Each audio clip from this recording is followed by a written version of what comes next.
The truth was hidden. The legacy was denied. The story will be told. August 5th, 1965, Louisville, Kentucky, morning. A group of teenage boys are near the bank of the Ohio River when one of them sees something. It's about 15 feet from shore. It's floating. It's a body. Police are called. The woman is recovered from the water. She is fully clothed, but she has no shoes, no purse, no identification. For hours, the city of Louisville doesn't know who she is. Meanwhile, across town, a mother is waiting. Her daughter went out the night before and never came home. So at around 1:30 that afternoon, she picks up the phone and calls the Louisville Crime Prevention Bureau. She reports her daughter missing. Hours later, the woman pulled from the Ohio River is identified as her daughter. Her name was Alberta Jones. She was 34 years old. She was Louisville's first black female prosecutor. She was the first woman of any race to serve as assistant city attorney in the history of Kentucky's largest city.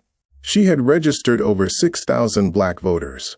She had helped Muhammad Ali negotiate his first professional boxing contract. She had marched on Washington. She had stood in courtrooms that had never been built for someone like her. And she had been dead in the Ohio River since sometime in the early hours of that morning. No one has ever been convicted of her murder. 60 years later, her case remains officially unsolved. And most people have never heard her name. Today we are going to change that. Before we get into this story, I need to ask you something. If you have been listening to Hidden Black Files, if these stories matter to you, if Alberta Jones matters to you, please subscribe to this channel right now. Hit that like button. Leave a comment when we're done. These small actions are what keep this work alive. They are what make it possible for me to keep finding these women, doing this research, and making sure their names don't disappear. Alberta Jones deserves to be remembered. And your support is how that happens. Okay, let's get into her story. To understand Alberta Jones, to really understand her, you have to start not with her death, but with her world. Alberta was born in 1930 in Louisville, Kentucky, the youngest of 3 children, a city, a state, and a country that had already made certain decisions about what her life was allowed to look like. Black, female, Southern. In 1930, those 3 things together meant that the system had already drawn a ceiling above her head before she was old enough to understand what a ceiling was. Louisville in the 1930s was a segregated city, not informally, legally, structurally. Black residents were confined to specific neighborhoods. Black children attended separate schools. Black families used separate water fountains and separate entrances. The law wasn't just silent on their dignity. It was actively hostile to it. And yet, into that world, Alberta Jones was born. And from the very beginning, she seemed to understand that the rules that had been written to contain her were written by people who had underestimated her. There isn't a rich public record of her childhood. What we know is this: she was brilliant. Quietly, stubbornly, relentlessly brilliant. Alberta attended Louisville Colored High School, later renamed Louisville Central High School, where she graduated with honors. In a segregated education system specifically designed to provide less funding, fewer resources, and lower expectations for black students, graduating with honors wasn't just an achievement. It was a refusal. She went on to Louisville Municipal College for Negroes, one of the only higher education options legally available to black students in Kentucky at the time. And then, in 1951, something significant happened. Louisville Municipal College merged with the University of Louisville as part of early desegregation efforts. And Alberta Jones walked into classrooms that had never been designed for her. She didn't just attend. She graduated 3rd in her class. Let me say that again, because I don't want it to pass too quickly. In a university that had only recently opened its doors to black students, a space where she was one of the few, in a system that had spent decades telling black students they didn't belong, Alberta Jones graduated 3rd in her class. She didn't just make history by walking through the door. She made history by outperforming everyone already inside. Alberta initially enrolled in the University of Louisville's law school. But after a year, she made a decision that tells us something important about who she was and what she understood about the moment she was living in. She transferred to Howard University's School of Law in Washington, D.C. Howard wasn't just a law school. It was a movement. It was where Thurgood Marshall had studied, the man who would argue Brown versus Board of Education before the Supreme Court and eventually become the first black justice on that court. Howard was where the legal architecture of the civil rights movement was being constructed, where black attorneys weren't just studying law. They were strategizing about how to use it as a weapon against the systems that had oppressed their communities for generations. For Alberta, transferring to Howard wasn't simply an academic decision. It was a political one. She wasn't just pursuing a career. She was choosing a tradition of law as liberation. And she thrived. She graduated fourth in her class. Again, not just present, not just passing, but excelling in one of the most intellectually demanding environments in Black American legal education. She came home to Louisville with a Howard Law degree, a mission, and no intention of being quiet about either. In 1959, Alberta Jones sat for the Kentucky bar examination, and she passed. She became the first black woman to pass the Kentucky bar. The first in the entire history of the state. When the local newspaper came to interview her about this milestone, this genuinely historic, first-of-its-kind achievement, Alberta responded with a line that has stayed with everyone who has ever heard it. She said, "If I had known how much was depending on me, I would have studied harder, and I would have worn something different." That quote is everything. It's light, it's self-deprecating, it's funny. But there's something underneath it that speaks to who Alberta was as a person. Even in the middle of making history, even standing at the threshold of a milestone that no woman who looked like her had ever stood at before, she didn't center herself in the gravity of it. She deflected. She joked. She refused to let her accomplishment become a performance. That was Alberta. After passing the bar, she opened her own law practice in downtown Louisville. A black woman, her own practice, in 1959. In Kentucky, the audacity of that is easy to understate. She wasn't working for someone else's firm. She wasn't an associate trying to prove herself. She put her name on the door and opened it. One of Alberta's first notable clients was a young boxer from Louisville named Cassius Clay. You may know him better as Muhammad Ali. It was 1960. Clay was 18 years old and had just returned home from the Rome Olympics with a gold medal around his neck. He was fast, he was charismatic, and he was about to turn professional. And he needed a lawyer, someone who would protect him, read his contracts carefully, and make sure that the people who wanted to profit from his talent were playing by the rules. Alberta Jones was that lawyer. She helped negotiate his first professional boxing contract. At the time, no one fully understood what Cassius Clay would become. But Alberta recognized talent when she saw it, and she made sure he was protected when it mattered. That instinct, to see someone the world hadn't fully seen yet and show up for them, that was also Alberta. But her work extended far beyond individual clients. Alberta was a member of the NAACP. She used her legal knowledge to help Black citizens navigate the deliberately complicated process of voter registration in a city and a state where that process had been engineered to be as difficult as possible. And then she went further.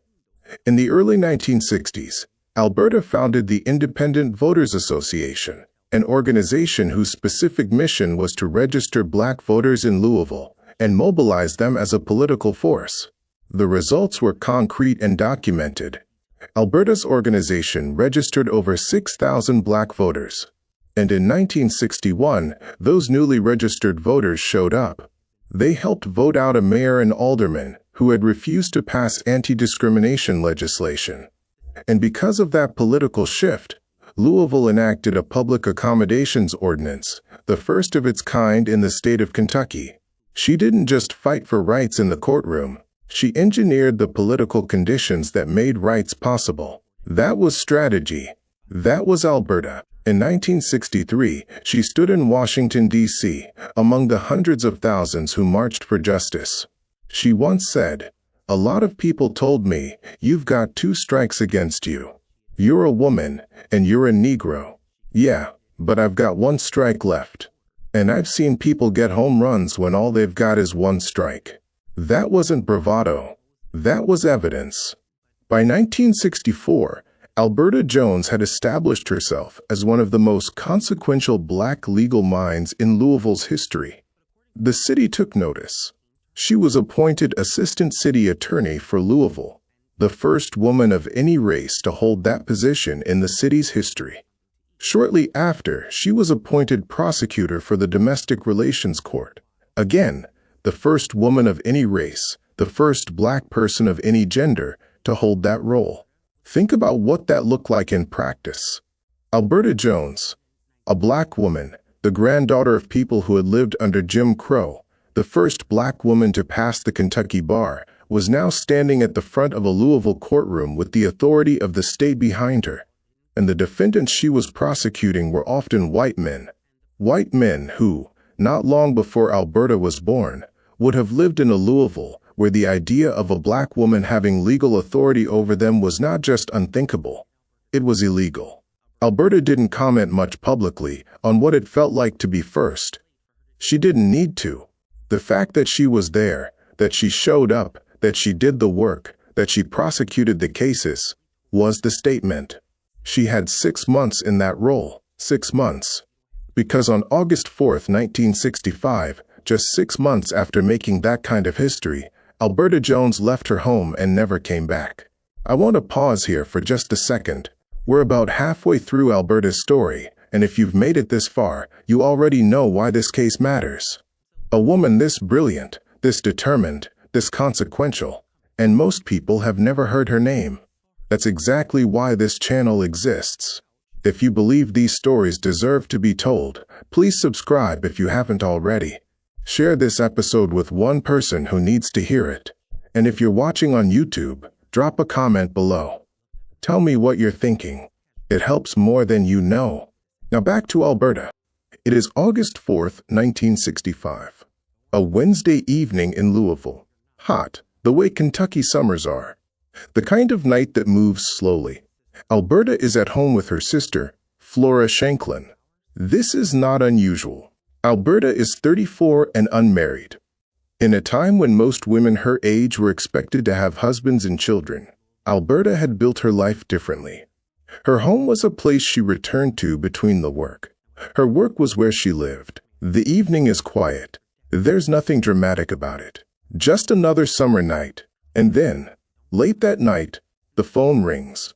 What was said in that phone call? Who made it? Why Alberta left? These questions have never been fully answered. And as you'll hear, the story of that call has changed more than once over the past 60 years. But what we know is this. After that call, Alberta got up, got her things, and walked out the door. Before she left, she and Flora had a brief exchange, the kind of casual, throwaway conversation that sisters have all the time. Except this one has stayed with Flora for 60 years. Alberta looked up from a magazine she had been reading, an article about President Kennedy's assassination, and said, almost to herself, "I hope I don't get assassinated." Flora brushed it off. "Don't worry about it," she said. "You're not the President of the United States." Alberta left. Those were the last words Flora ever said to her sister. Now, here is where this case gets genuinely complicated. Because the story of why Alberta left that night, who called, when, and why, has shifted significantly over the decades. And when the last known movements of a murdered woman keep changing, that matters. Version 1, August 1965. According to Flora's original statement to police, as reported by the Courier-Journal in August 1965, Alberta received a phone call at approximately 11:30 p.m. The caller was a friend and beauty salon operator named Gladys Wyoff. According to police, Gladys said that she had called Alberta to come over for a wig fitting. She had previously ordered a wig, and Gladys operated a salon out of her home. A wig fitting at 11:30 at night is an unusual detail, yes. But Gladys working from home made it plausible. Unconventional, but not impossible. According to Gladys's account, Alberta came over, tried on the wig, and the two women left together to get something to eat at a downtown restaurant. They returned to Gladys's home, talked for a while, and at around 1:30 in the morning, Alberta left wearing the wig. That was the story in 1965. Version 2, 2018. Decades later, Flora gave an interview to WHAS, and almost everything about the account of that night was different. In this telling, the call came at 10 p.m., not 11:30, and the reason for it had nothing to do with the wig. According to Flora in 2018, the caller was a friend. She didn't name who was having legal trouble and needed Alberta's help.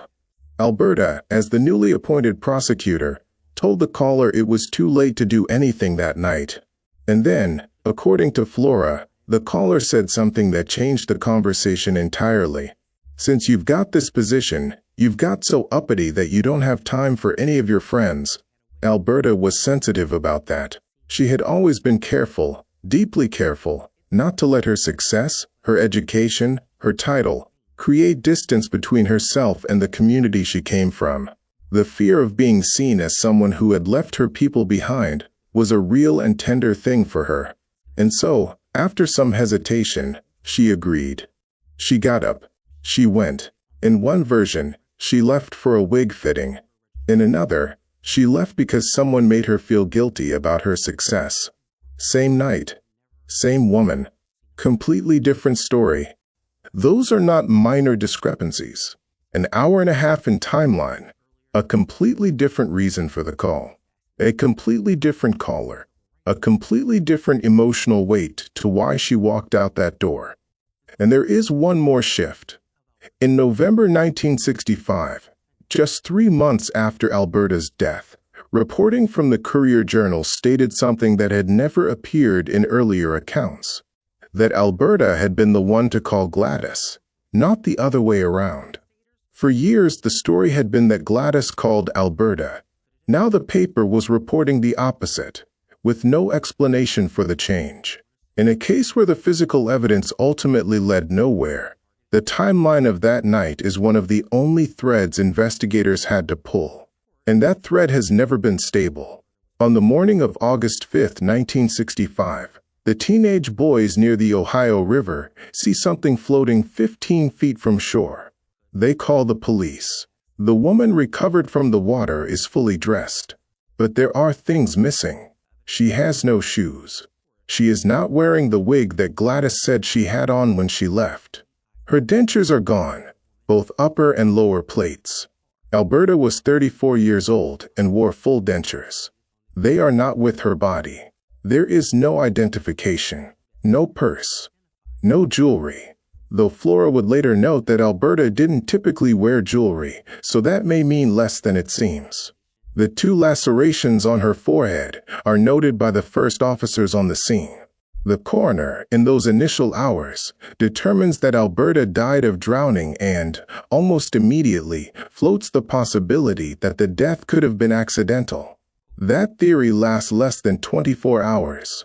That evening, about 10 blocks from where Alberta's body was pulled from the river, a neighbor calls police. There's a car parked on her street that has been there for a couple of days. She thinks it might be abandoned or stolen. The car is identified as the white 1965 Ford Fairlane that Alberta had been renting. And what is inside that car changes everything. Blood. On the rear seat, the floor, the back of the front seat. Alberta's upper dental plate on the floor, the one that was missing from her mouth when her body was found. Pieces of brick on the rear seat, blood, a dental plate, pieces of brick. 10 blocks from where her body was found in the river. Police publicly shift their theory. What had been presented as a possible accident, even a possible suicide in some early reports, is now, officially, a homicide investigation. Fingerprints are lifted from the steering wheel of the rental car and sent to the FBI for analysis. The brick fragments, the blood samples, other materials from the vehicle. All of it is packaged up and sent to federal forensic analysts. In 1965, that is the most sophisticated forensic process available. There is no DNA testing, no digital forensics. Fingerprints are the primary tool. On August 8th, 4 days after Alberta's death, police recover her missing shoes. They are found about 10 feet from the exit of the Clark Memorial Bridge, the bridge investigators believe she was thrown from. How her shoes came to be there, whether they were discarded intentionally or fell during a struggle, is never established. A witness comes forward, a resident of Louisville's West End, not far from Gladys Wyoff's home, tells police that in the early hours of August 5th, they heard a woman screaming. They looked outside. They saw a man dragging a woman toward a car. There was already another man in the vehicle. Investigators construct a theory. They believe Alberta may have been attacked after stopping at a traffic light, that someone forced their way into her car, assaulted her, rendered her unconscious, and then drove her to the bridge. Her shoes, they theorize, may have been thrown from the car window as it crossed back over. A later article suggests that before the attack, Alberta had stopped at a store to buy something to drink, that she may have exited the vehicle briefly, making herself vulnerable outside the car. The witness account of a woman being dragged back toward a vehicle might fit that moment. On paper, in August of 1965, investigators appear to have momentum. A witness, physical evidence, FBI analysis in progress, a working theory, but momentum is not a case. And what came next would demonstrate exactly how far apart those two things can be.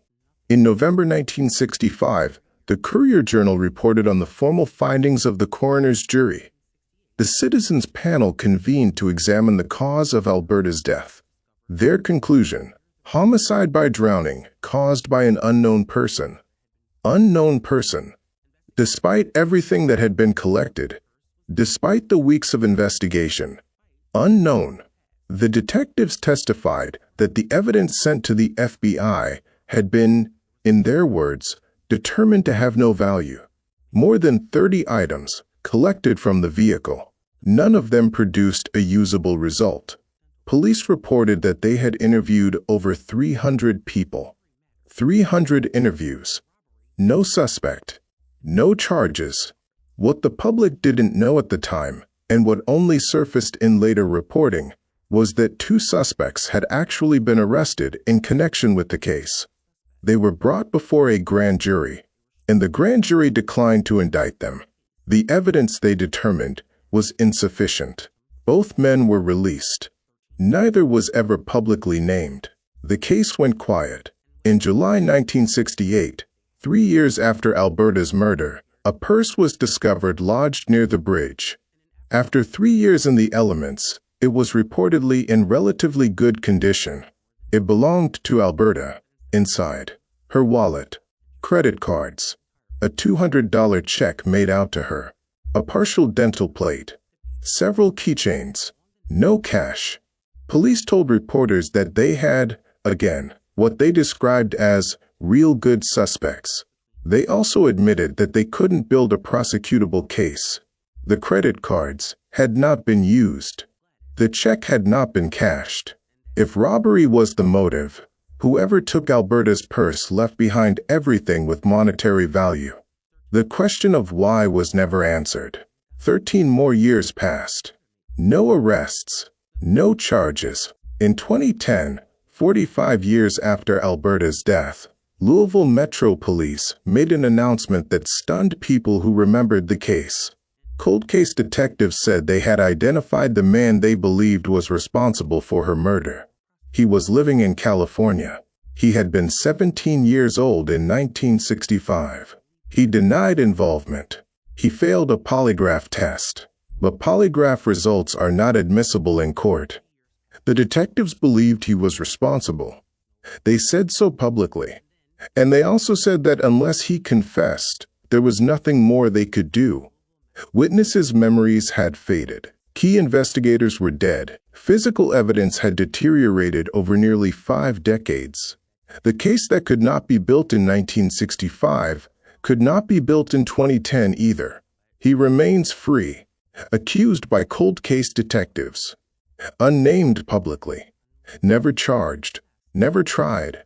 In 2023, Alberta's case was referred to the Civil Rights Division of the United States Department of Justice for review under federal statutes, examining whether her murder had been motivated by racial bias or an effort to suppress her civil rights work. The DOJ reviewed the case and then closed it. They determined there was insufficient evidence of a racially motivated civil rights crime to establish federal jurisdiction. The case was returned to local authorities. It remains open. It remains unsolved. Alberta Jones's story did not disappear entirely. In 2017, a professor at the University of Louisville began working toward a biography of her life, research that sparked renewed interest in who Alberta was and what she had built. The New York Times briefly acknowledged that effort. Her name appeared in civil rights retrospectives, in Louisville historical records, in scattered academic footnotes. But scattered is not the same as remembered, and footnotes are not the same as recognition. Alberta Jones does not have a glossy biopic. She is not in most history textbooks. Her face does not appear in Black History Month montages alongside the names everyone knows. A woman who helped shift the political landscape of an entire American city, who changed the law with 6,000 voter registrations and a single election, who stood in courtrooms that had to be legally forced to accept her. That woman has been, for most of the past 60 years, functionally unknown outside of Louisville. And her family has never seen justice. No trial, no conviction, no one standing in a courtroom to answer for what was done to her. Alberta Jones, a woman who spent her entire career fighting for other people to receive the protection of the law, died without ever receiving it herself. Alberta Jones deserves to be known, not just as a victim, not just as a cold case, as a woman, as one of the most extraordinary women Louisville has ever produced, who happened to be murdered before she could see everything she was building come to full fruition. She deserves to be in the textbooks. She deserves to be in the Black History Month montages. She deserves to have the full weight of her accomplishments recognized, not just the tragedy of her death, but the brilliance and courage of her life. She registered 6,000 voters with her own organization. She changed the law in her city. She negotiated contracts for a man who would become the most famous athlete on earth. She walked into a Kentucky courtroom as the prosecutor and stood there with the authority of the state behind her in a year when that was genuinely radical. She said she had one strike left. She was swinging for a home run. And someone took the bat out of her hands before she could finish the swing. Her murder remains open. The man cold case detectives believe is responsible is still alive. The case file still exists. And somewhere in Louisville, in the Courier-Journal archives, in the memories of people who were there, in the evidence that has spent 60 years waiting to matter, there may still be an answer. Alberta Jones was 34 years old. She was Louisville's first Black female prosecutor. She was murdered in 1965. Her case has never been solved. Her name deserves to be remembered. Say her name. Tell her story. And don't let her disappear again. May Alberta Jones rest in peace. Type Amen before I let you go. If Alberta Jones's story moved you, if it made you angry, if it made you want to do something, the most powerful thing you can do right now is share this episode. Put it somewhere. Send it to someone. Post it. The more people who hear her name, the harder it becomes to bury her again. Subscribe to Hidden Black Files if you haven't already. Follow us on social, and find me on Afterthoughts. The link is in the description, where I'll tell you everything I couldn't say here. Alberta deserved justice in her lifetime. The least we can do is give her our attention now.